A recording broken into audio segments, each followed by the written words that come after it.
তারা বারবার বলে ব্যক্তির দায় কি দল নিবে। এখন আমারও প্রশ্ন, আসলে ব্যক্তির দায় কে নিবে? প্রথম কথা হলো ব্যক্তির দায় দল নিবে না, কিন্তু ব্যক্তি যা টাকা পয়সা বিভিন্নভাবে কামাই করবে সেইটা খালি দল নিবে, তাই তো? মানে আপনি দায় নিবেন না, আপনি খালি দরদ নিবেন। তাহলে দ্বিতীয় প্রশ্ন হলো, ব্যক্তির দায় যদি দল না নেয় তাহলে যে কোনো দলের প্রধানই আইসে কি খুন করতে হবে? ধরেন বিএনপির যদি কেউ কোথায় খুন করে, এটা বিএনপি করছে এটা প্রমাণ করার জন্য কি তারেক রহমান সাহেবরা এসে খুন করতে হবে?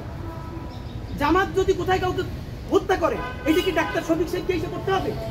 এনসিপি যদি কোথাও কাউকে খুন করে, এটা কি নাহিদরেই এসে করতে হবে? মানে কি কথা ভাই? আপনি বরং সঠিক রাজনীতিতে করেন। আপনি বলেন আমি তারা চেক করছি, বিএনপি তারা পুলিশ তারা গ্রেফতার করে না কেন?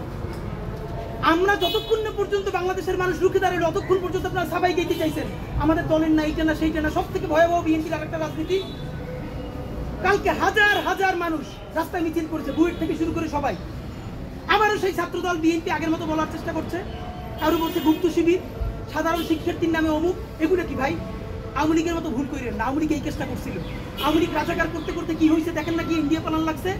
আপনারাও হরে ধরে সবাই শিবির বলতে বলতে, গুপ্ত বলতে বলতে কোথায় যে পালাইবেন কত পাবেন না। এর কারণ ইতিমধ্যে আওয়ামী লীগের এক নেতা উত্তরা থানার ওসিরে ফোন করে বলছে যে আমরা তো ইন্ডিয়া পালাইতে পারছি, ওরা কিন্তু ইন্ডিয়াও যাইতে পারবে না। কথা আমরাও বলছিলাম। সুতরাং হরে ধরে সবাই শিবির বলা, গুপ্ত বলা, ট্যাগিং বলা এইসব বন্ধ করেন।